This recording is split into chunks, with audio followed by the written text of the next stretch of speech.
अपना radio 96.9 FM.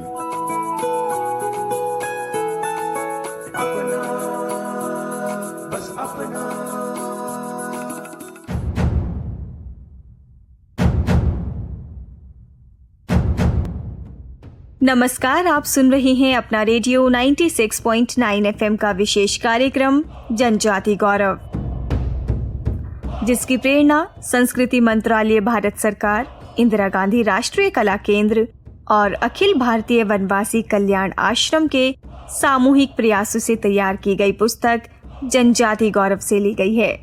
इस पुस्तक के लेखक हैं श्री सच्चिदानंद जोशी और श्री सत्येंद्र सिंह।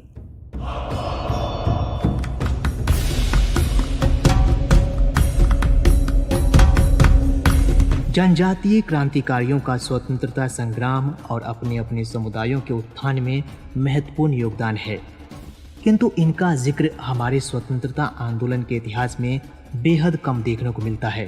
कुछ क्रांतिकारियों को छोड़कर अधिकांश जनजातीय क्रांतिकारियों को भुला दिया गया और स्वतंत्रता संग्राम में उनकी भूमिका गुमनामी में खो गई। इन क्रांतिकारियों ने अंग्रेजी फौज के गोला बारूद का सामना किया अपने तीर धनुष, कुल्हाड़ी, हसिया और टांगिया से। अपना रेडियो 96.9 एफएम का कार्यक्रम जनजाति गौरव इन्हीं जनजातीय क्रांतिकारियों के जीवन एवं भारतीय स्वतंत्रता संग्राम में उनकी भूमिका को रेखांकित करता है। इस कार्यक्रम के द्वारा आप सभी उन पगडंडियों, कठिन पहाड़ी रास्तों, कंटीली झाड़ियों को महसूस कर पाएंगे जिन पर चलकर जनजातीय लोगों ने पहाड़ियों और वनों में अपने जीने और इच्छा के अधिकार के लिए लड़ाई लड़ी।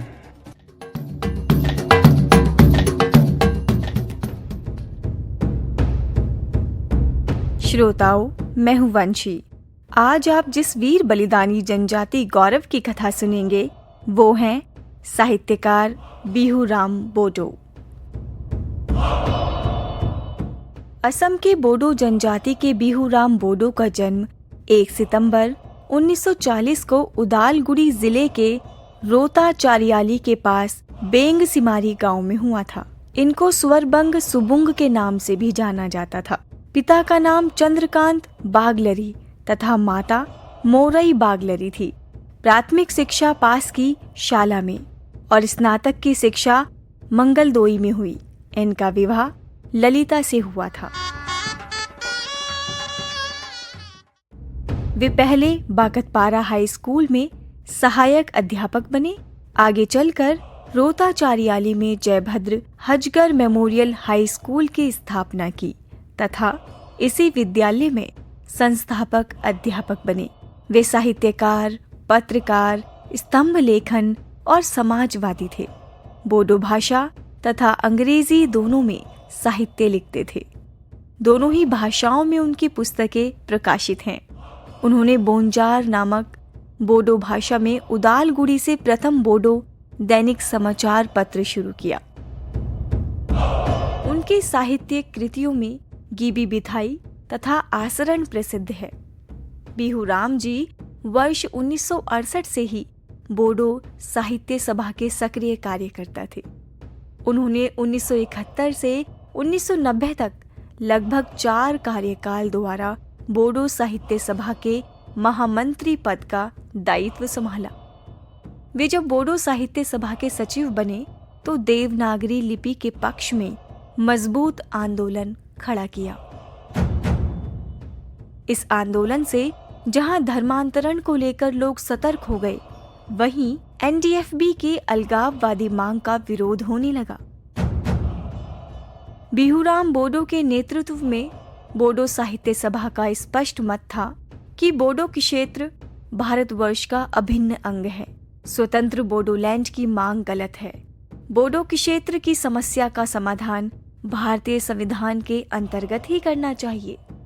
उन दिनों स्वतंत्र बोडोलैंड की मांग, बोडो भाषा के लिए रोमन लिपि की मांग तथा निर्विघ्न ईसाई धर्मांतरण, इन 3 उद्देश्यों को पूरा करने के लिए विदेशी धन द्वारा पोषित एनडीएफबी खूनी सशस्त्र आंदोलन चला रही थी। बिहूराम बोडो ने गांव-गांव प्रवास करके जनसभाएं की।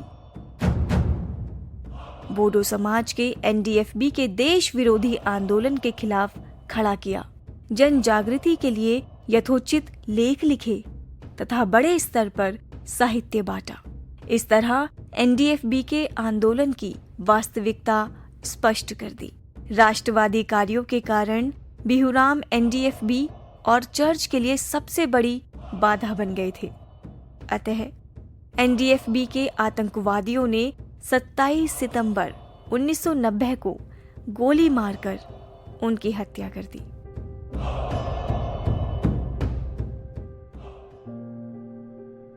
मात्र 50 वर्ष की आयु में ही देश, धर्म और भाषा के लिए बिहूराम ने अपना बलिदान दिया।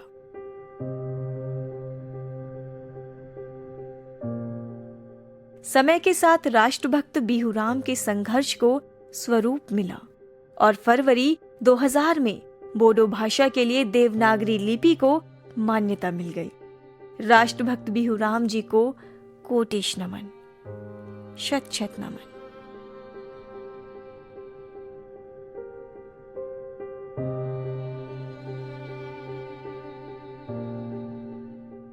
अपना रेडियो 96.9 FM पर अभी आप सुन रहे थे विशेष कार्यक्रम जनजाति गौरव। आज आपने सुनी साहित्यकार बिहूराम बोडो के अदम्य शौर्य और सर्वोच्च बलिदान की गौरव गाथा।